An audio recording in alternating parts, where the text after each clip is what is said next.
Eat when you're hungry, stop when you're full. Simple as that, right? Not really, but with some practice, intuitive eating could be your new favorite way of eating. Hi, I'm Val Goldberg, registered dietitian nutritionist, and today I want to dive into what is intuitive eating, if you should try it, and what results you can expect. Let's dive in.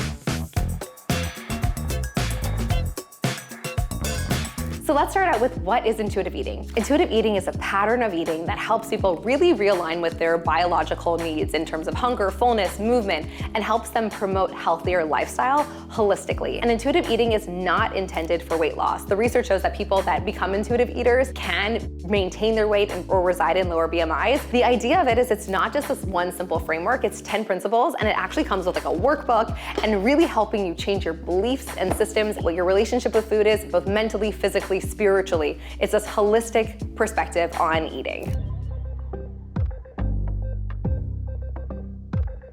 I want to give you a quick history lesson. It actually dates back into the 1990s, and there is tons of research that supports that this type of eating actually promotes health and is the opposite of yo-yo dieting. It goes back to two dietitians, Evelyn Tribbley and Elise Resch. The idea of this is that humans are born as intuitive eaters. Babies, when they start eating, they eat when they're hungry, they stop when they're full. And with the food noise, with the amount of diets, calorie counting, we actually lose our ability to honor our body and actually meet our biological needs. So this is a concept of trying to return back to your internal cues that help you nourish your body so that you don't need to have calories to guide how you eat, when you eat, where you eat, and it takes away a lot of the food rules. It's a learning opportunity. It's learning why you're relating to food. Are you turning to food for emotional reasons? Are you turning to food for social reasons? Are you turning to food for comfort or a coping mechanism? How are you moving your body? So it's this holistic system of helping you improve your food and your nutrition that also has these health outcomes, but it's definitely not a prescriptive diet. And the thought that nutrition should be simple, as a registered dietitian, I've been studying nutrition for over a decade, and nutrition is an ever-changing field. So the idea of these principles is really learning and using gentle nutrition to help honor our body and also help increase satiety. We have to learn how to become intuitive eaters in these days and age, because it's not always intuitive on how to become an intuitive eater.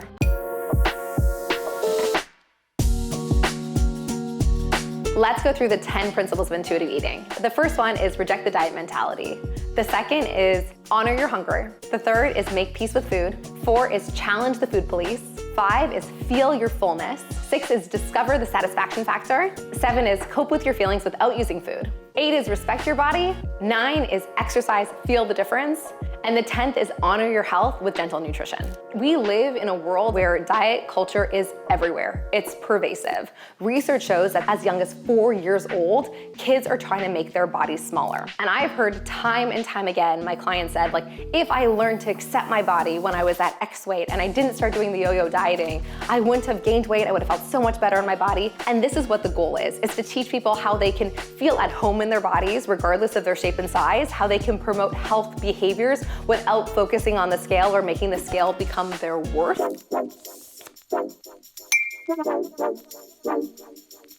One of the things I love to think about is honoring our fullness and hunger. Hunger is actually super complex in our bodies. There's hormones, there's emotions, it's all interconnected, and oftentimes figuring out what biological hunger feels like in our body is actually really tricky. Oftentimes people only think about hunger being like stomach growling hunger. So one of the principles that we use is actually learning on a scale of 1 to 10 where you fall on this hunger pattern. Oftentimes when we're hangry, we call that hypoglycemic, that's when people think we're supposed to eat. That's actually way too late, and if we're eating at that point, we're gonna overeat. Our body is going to use homeostatic mechanisms, which means in the scientific term, your body's trying to keep everything the same, and it's gonna swing that pendulum from under hungry typically to over full. So what we wanna do is learn how to really honor your hunger symptoms. For me, I actually start feeling low energy before I start feeling biologic stomach growling hunger.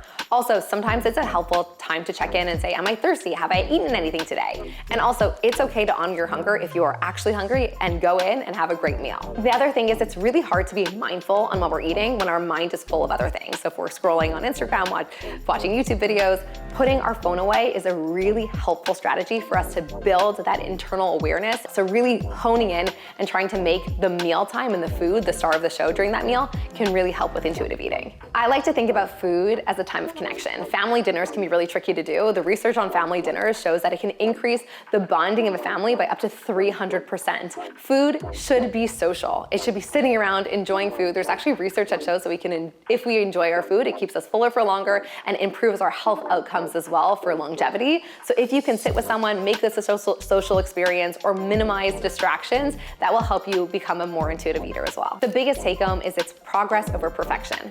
You're not gonna be a perfect intuitive eater, and intuitive eating is an advanced skill. It's 10 principles. Keep going, and rather than thinking about I failed, I want you to think about this as a learning opportunity and a skill that we need to build of becoming intuitive eaters. If you want more practical tips, I encourage you and I urge you to subscribe to the weight management newsletter by Healthline. This will give you practical tips on a weekly basis that will help you with your overall weight management and intuitive eating tips. Intuitive eating is an advanced skill, and with any advanced skill, similarly to therapy, it's really helpful to be working with a registered dietitian. The number one reason I see people struggle with food is because they use food as a coping mechanism. And let's face it, when we eat food, we get a dopamine response.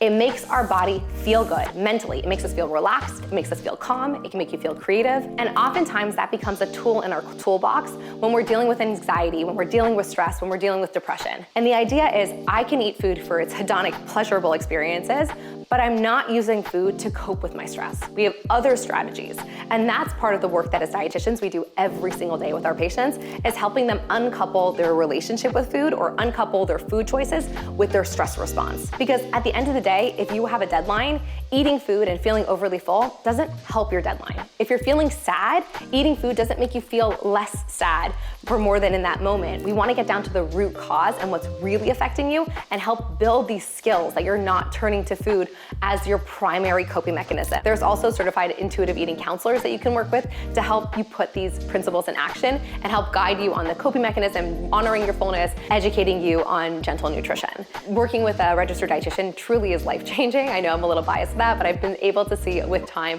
my clients improve their health and create habits that are sustainable long-term.